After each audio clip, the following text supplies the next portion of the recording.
Mesdames, Messieurs, bienvenue sur Télé Tchad. Le paludisme fait quelques 865 000 morts par an dans le monde. Ici au Tchad, cette maladie est la première cause de morbidité et de mortalité.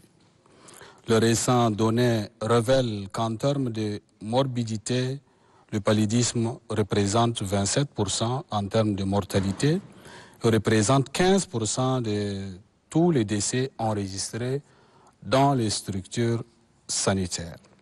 Malgré les efforts que fournit le gouvernement et ses partenaires pour éradiquer cette maladie, la maladie persiste. Aujourd'hui, dans le cadre de votre émission Focus Santé, nous recevons sur ce plateau le docteur Mohamed Saleh Issaka Diar, coordonnateur du programme national de lutte contre le paludisme PNLP en abrégé. Avec lui, nous allons faire le tour du sujet. Docteur, bienvenue sur ce plateau de l'émission Focus Santé. Merci de me recevoir. Mais avant d'échanger avec vous, nous allons suivre ensemble ces reportages et nous allons revenir sur ce plateau. Très bien. Nous sommes à l'hôpital de l'Amitié Tchad-Chine, à la médecine générale, précisément à l'heure de visite du corps soignant dans une des salles d'hospitalisation. Ici, la plupart des malades alités sont atteints de paludisme. Nous avons tendu notre micro à cette patiente, la vingtaine révolue, qui nous explique quand et comment le palud l'a terrassée, ainsi que l'évolution de son état de santé.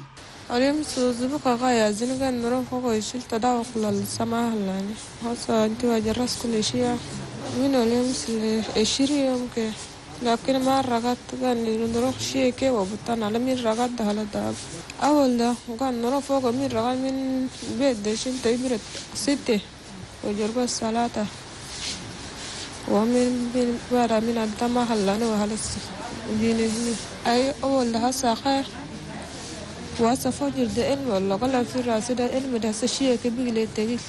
Selon Dr Mbaitolo Mark, médecin généraliste, son service reçoit 2 catégories de cas dus au paludisme, notamment le paludisme simple et le paludisme grave. D'après les données du rapport mensuel d'activité du service médecine, environ 20 cas de paludisme sont enregistrés depuis le début de l'année, a-t-il ajouté. Cependant, avec l'arrivée de la saison des pluies, l'on devrait s'attendre à une augmentation du nombre des cas. Les cas de paludisme simple sont pris en charge en ambulatoire et les cas de paludisme grave, notamment de neuropaludisme, les formes de paludisme grave associées à une insuffisance rénale ou bien à une atteinte hépatique par exemple, sont hospitalisés dans le service. Avec la saison des pluies qui est là, on va avoir une augmentation probablement de ce nombre-là, car pendant la saison des pluies, il y a une forte transmission de la maladie. Pour Dr Mark, le traitement du paludisme obéit aux recommandations du PNLP, entendez Programme national de lutte contre le paludisme. Toutefois, l'automédication et le manque d'une unité de soins intensifs sont parmi tant d'autres difficultés qu'il déplore dans son travail. Le traitement suit les recommandations du Programme national de lutte contre le paludisme. Donc ainsi, pour les cas de paludisme simple, nous utilisons les combinaisons à base d'artémisinine, l'artésunate amodiaquine par exemple, ou l'artéméter lumefantrine. Maintenant, pour les cas de paludisme grave, nous utilisons l'artésunate injectable en première intention. Maintenant, si ce n'est pas disponible, on utilise l'artéméter injectable ou bien la quinine injectable. Voilà. Et maintenant, quand le patient va mieux, on fait le relais avec les combinaisons thérapeutiques à base d'artémisinine. On remarque le plus souvent chez les patients qui arrivent, qu'ils ont déjà eu à faire des traitements à domicile.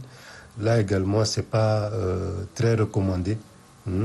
Il y a les structures sanitaires, les centres de santé qui sont un peu partout. Donc si la personne ne se sent pas bien, le mieux c'est d'aller consulter et puis on va lui indiquer le traitement approprié. Le paludisme est une maladie grave, mortelle, dont les cibles principales sont les enfants et les femmes enceintes.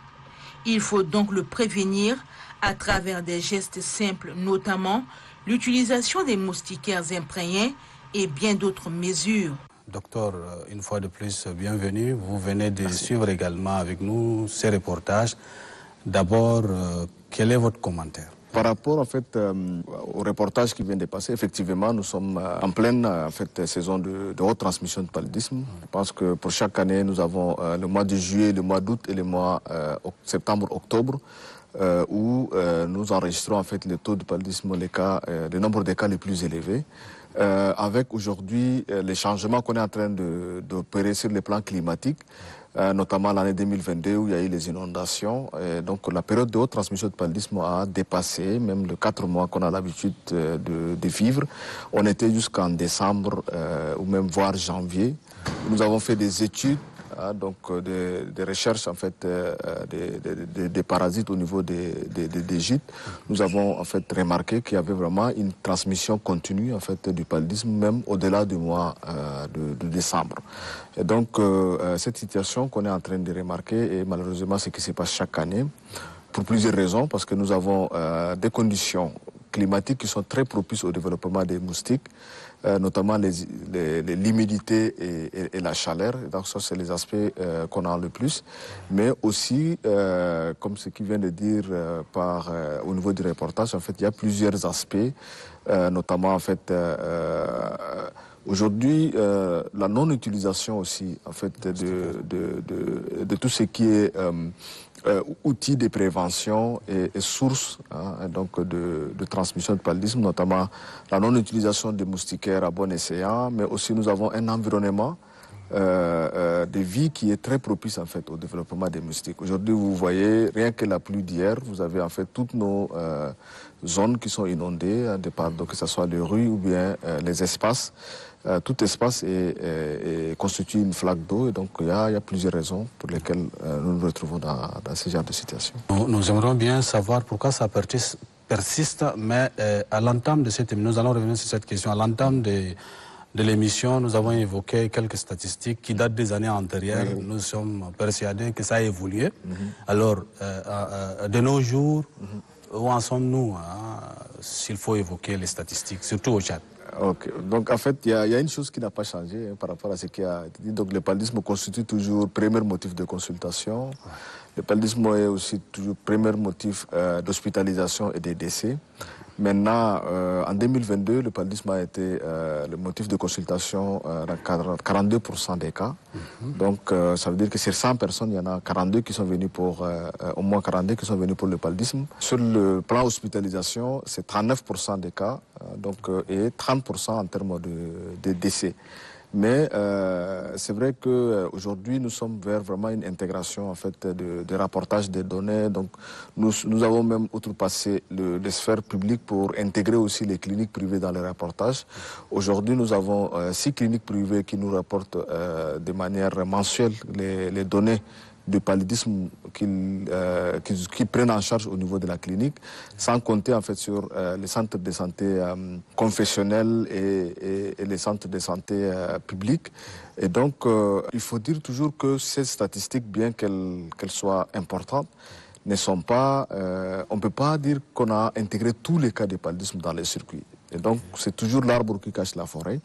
Aujourd'hui, il y a un nombre très important de personnes qui se traitent à la maison. Et quand ça n'évolue pas bien, c'est en ce moment-là qu'ils viennent en retard au niveau de formation sanitaire. Et très souvent, en fait, la suite est catastrophique. Mais aussi, il y a beaucoup, en fait, des personnes qui vont aussi vers le centre de santé, vers les formations privées, donc notamment les cliniques dont on n'a pas encore intégré dans le rapportage.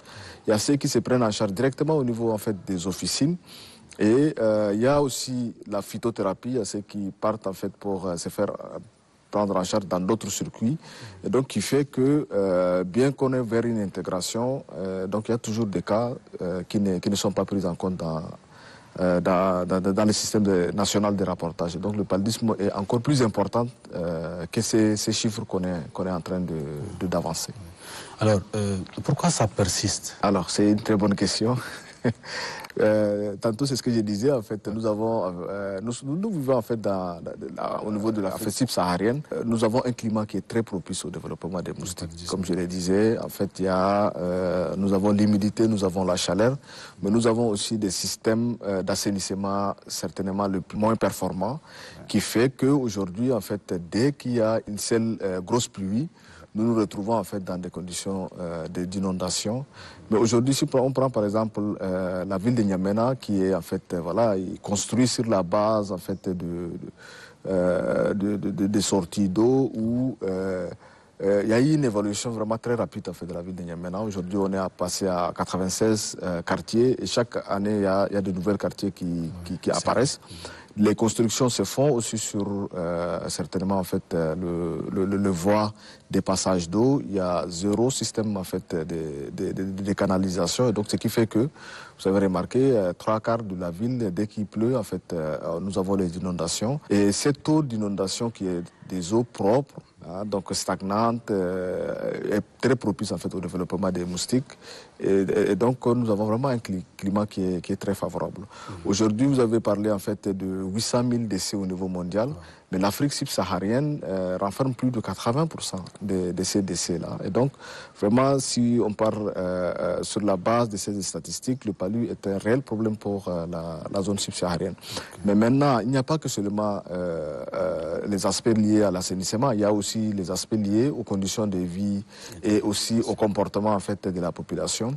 Nous avons aujourd'hui un taux de possession, par exemple, des moustiquaires les plus élevés, à plus de 80%.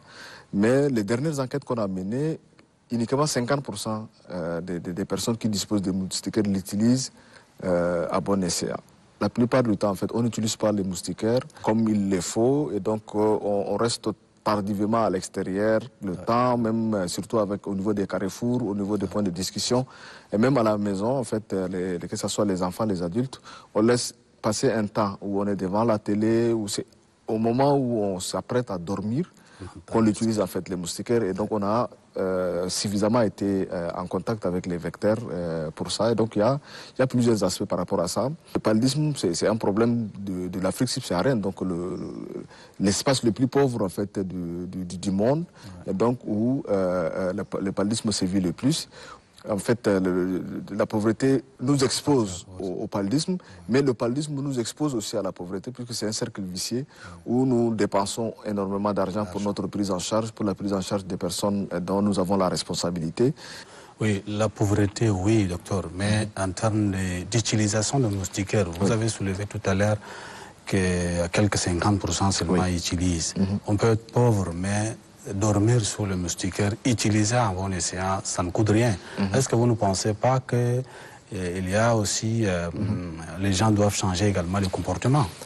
Moi, j'ai cette habitude de comparer en fait la lutte contre le paludisme avec la lutte contre le Covid, par exemple. Il y a eu un engagement, et donc il y a eu beaucoup de plaidoyers derrière, où toute la population a joué les rôles pour qu'aujourd'hui nous puissions parler de la Covid au passé. Puisqu'aujourd'hui, Covid n'est plus en fait une urgence mondiale, c'est l'OMS qui l'a déclaré. C'est parce qu'au niveau administratif, au niveau religieux, que ce soit les traditionnels, les ménages, tout le monde s'est engagé à utiliser les masques, à respecter en fait les mesures barrières pour pouvoir éradiquer le Covid. Et très souvent, on achète nous-mêmes nos masques.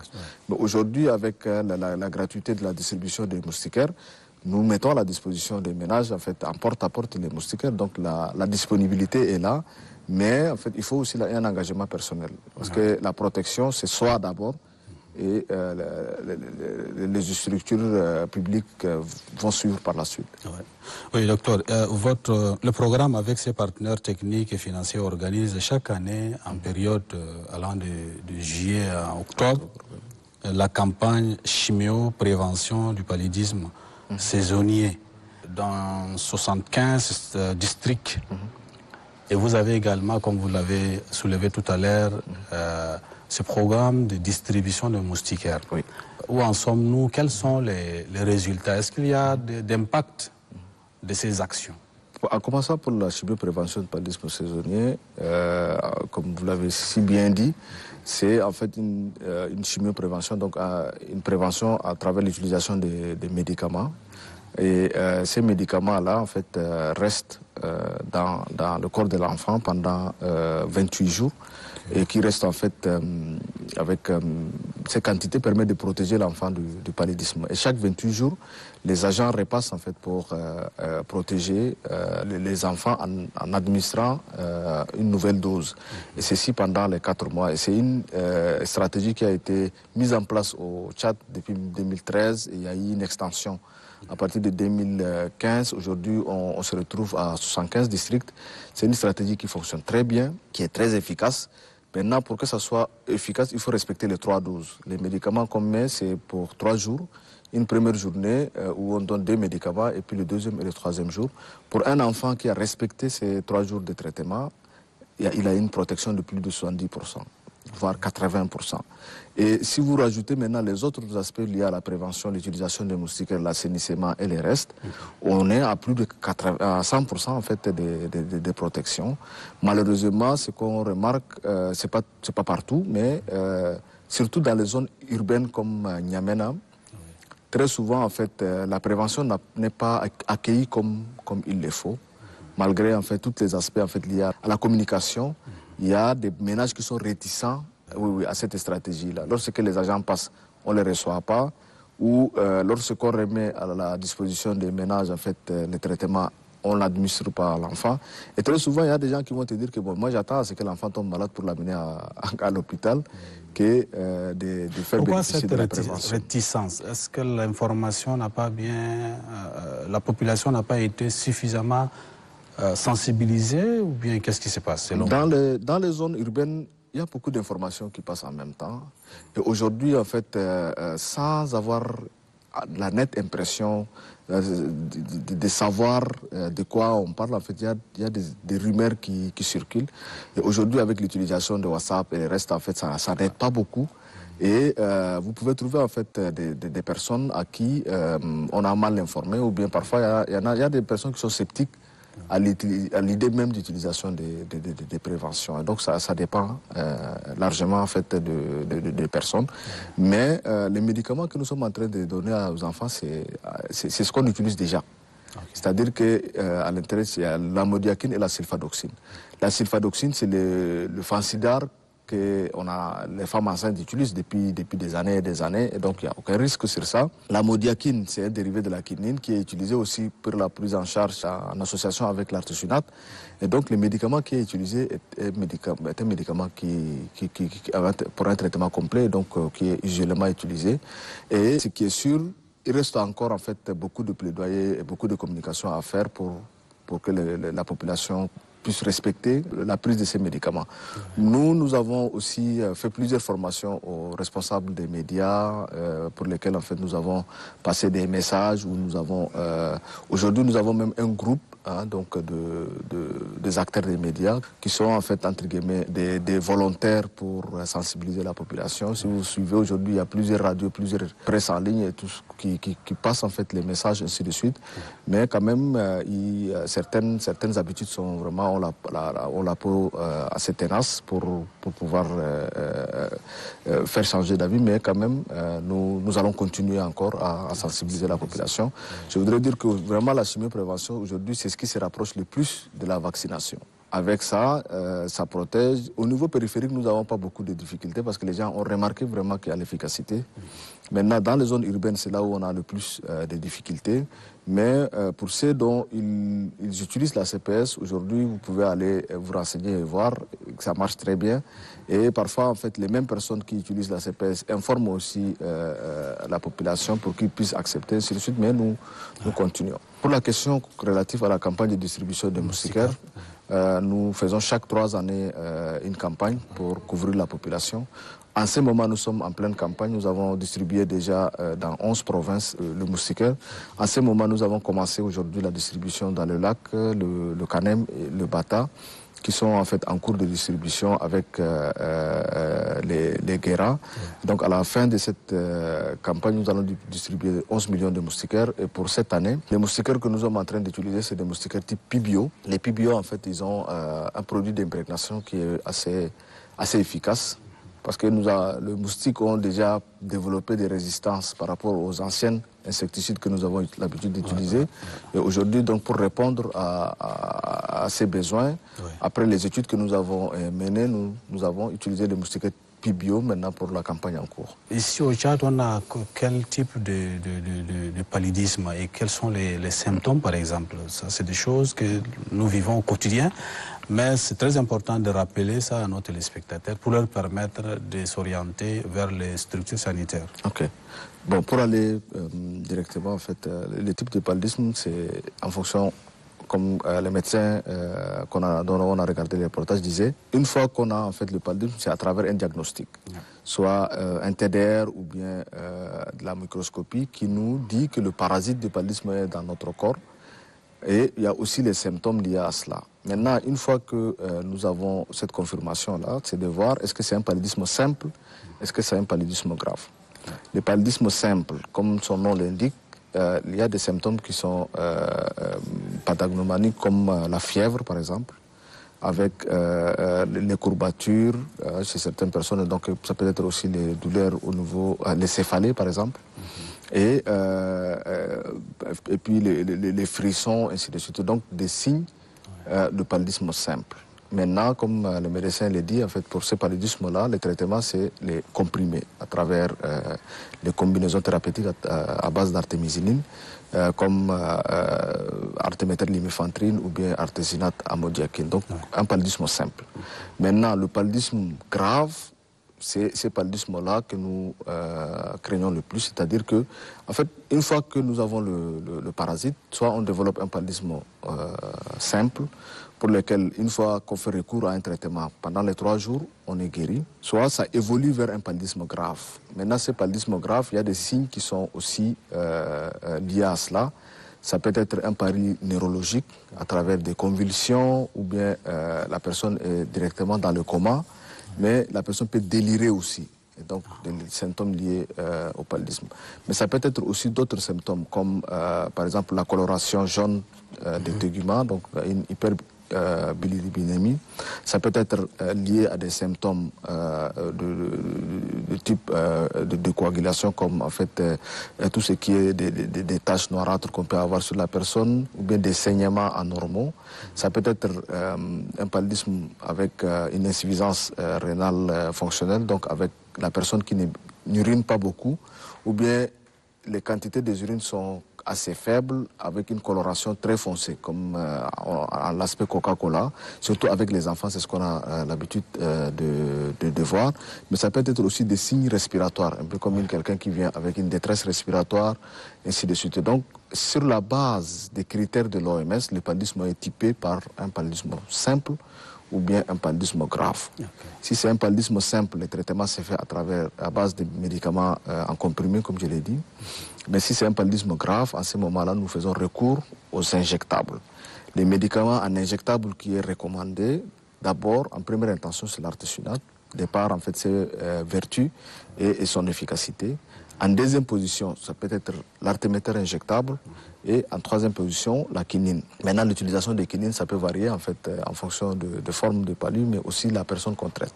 Chez la femme enceinte, par exemple, à un certain niveau de grossesse, on ne peut pas utiliser certains types de médicaments, donc c'est la quinine qui est recommandée.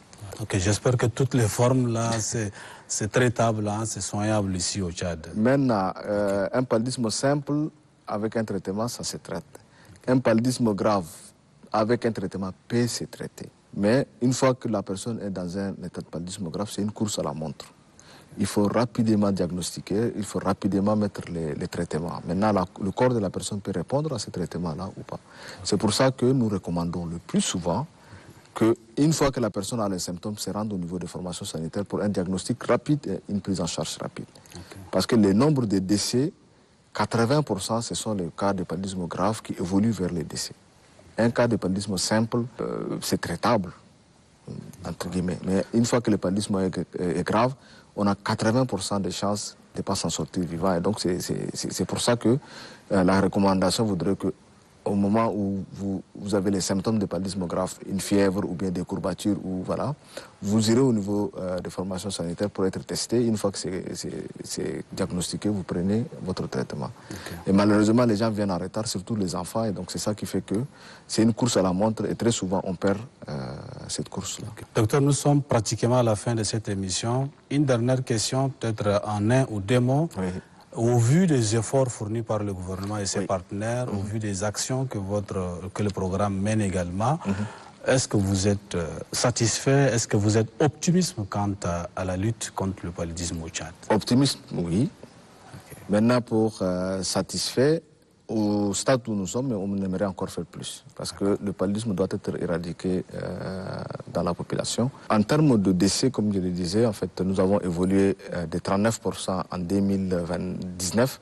Aujourd'hui, on est à 30%. Et donc, il y a une courbe descendante en termes de cas de décès.